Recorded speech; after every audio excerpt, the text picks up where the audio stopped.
In 1984, Wes Craven's A Nightmare on Elm Street brings murderous dreams to screens. The first movie ever produced by New Line Cinema, since then with the nickname The Company That Freddy Built, has a similar theme as Dream Escape, released 3 months earlier by Paramount, which rejected the Nightmare script because of these similarities with their current production, in which a telepathically gifted, who has only used his abilities for his own benefits, helps now patients in a sleep clinic with their recurring nightmares. At first with a machine, but later he is able to enter their dreams on his own. Since the US president is being treated there for nuclear nightmares and therefore wants to disarm to the displeasure of the Secret Service, they have infiltrated the project with a psychopath, use it as weapon and be able to kill anyone in his sleep without a trace. Joseph Rubin's undeservedly flopped, very well cast science fiction horror insider tip not only shows some concepts for later mega hits like Matrix or Inception, The Dream Entry Machine, also anticipates many elements from Nightmare, like the theory that a dreamed death you could also replace Dream with Matrix, results in real-life death. Or a killer who can turn in a dream into anything and use every weapon imaginable. But also the telepath and story elements from Nightmare 3 Dream Warriors, whose later director Chuck Russell, what a twist, also co-wrote the Dreamscape script. And even the Nightmare 4 movie title, The Dream Master, comes from Dream Escape's uncredited original from the 60s by Roger Zelazny. The production company used his script at the time, which was set among others in the future, and changed just enough not to have to credit him.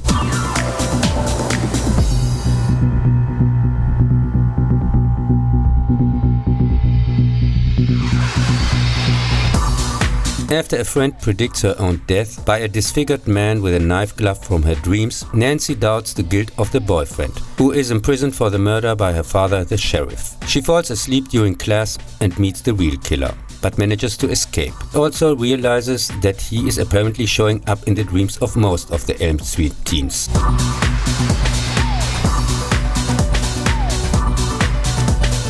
As more friends die and parents seemingly don't want to see any connection, she finds out that the burnt man with the hat and the striped sweater from her nightmares is named Fred Krueger, who was lynched years ago as a child murderer by an angry Elm Street mob and is now taking revenge on their children in their dreams.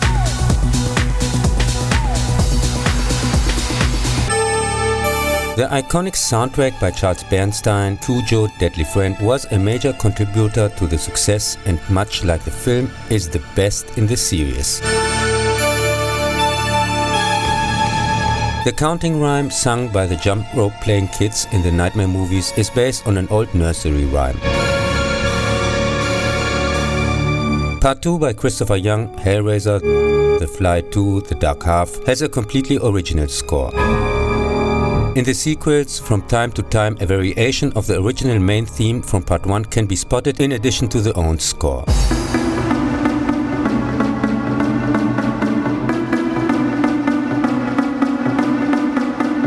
Nightmare is Wes Craven's masterpiece. The around $1 million US production with an R rating was a surprise success. Got quite rightly mostly positive reviews, made worldwide more than 50 times its budget back, and created with Freddy Krueger, similar to Halloween or Friday the 13th, a new horror icon but also its own subgenre. It achieves suspense primarily through the eerie atmosphere, excellent practical effects that still hold up, and a mysterious antagonist who is rarely seen.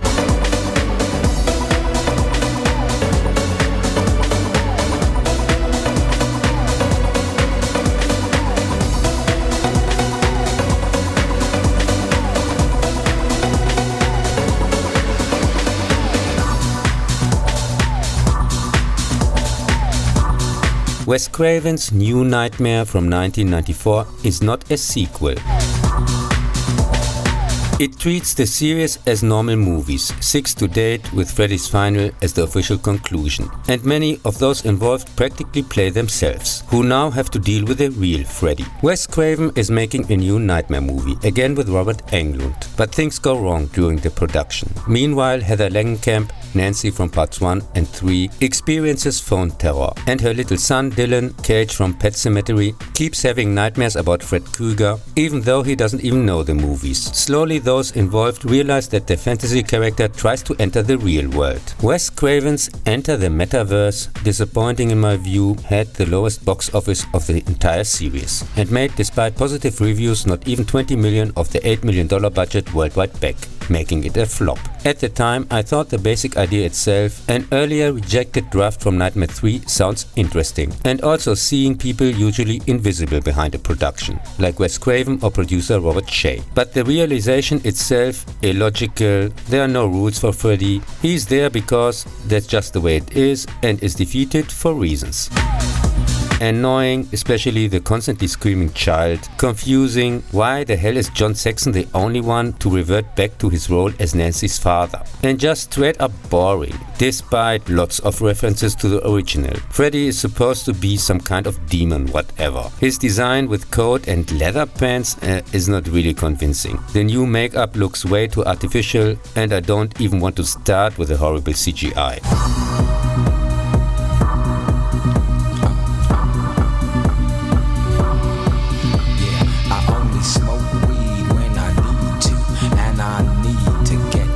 In 2010, a remake appeared with a completely new cast by Michael Bay's infamous franchise wrecking company Platinum Dunes. Not the only classic they cashed on with a new /shit version. Just like the unimaginative hacks, of course, reinterpretators from Blumhouse. So the story is quite similar, also serious as the original. Nancy and friends are plagued by nightmares and haunted by the boogeyman. Only that this Freddy is not a child murderer as before, but explicitly a child molester.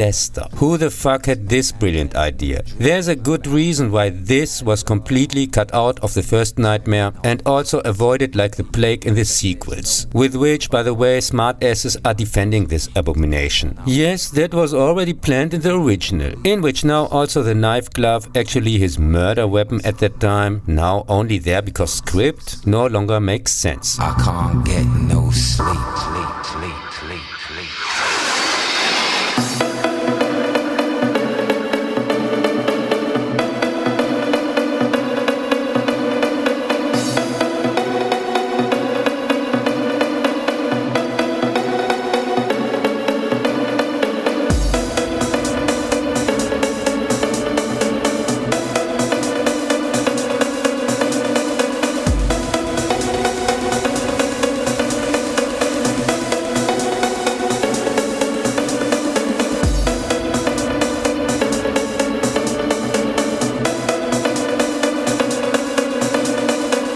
And that no character gets any development, is completely interchangeable, and you don't give a fuck about them is no help either.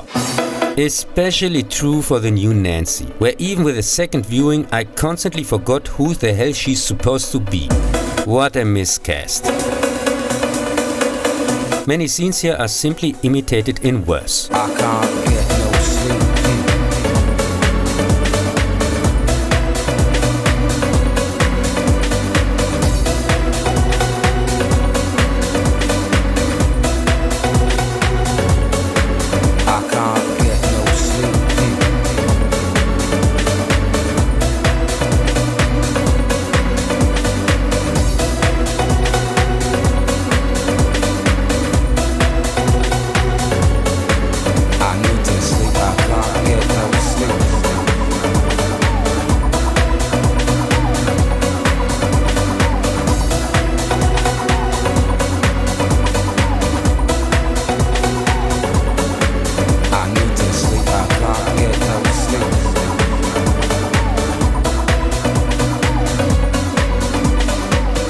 The false trail that Freddy is perhaps innocent comes after an hour out of nowhere. Also makes with that what we have already seen, what he says. You're my little and his constant, clearly sexual, suggestive behavior no sense at all, and dissolves after 15 minutes, with photos in a quickly found room which for years was conveniently overlooked by everyone into nothing.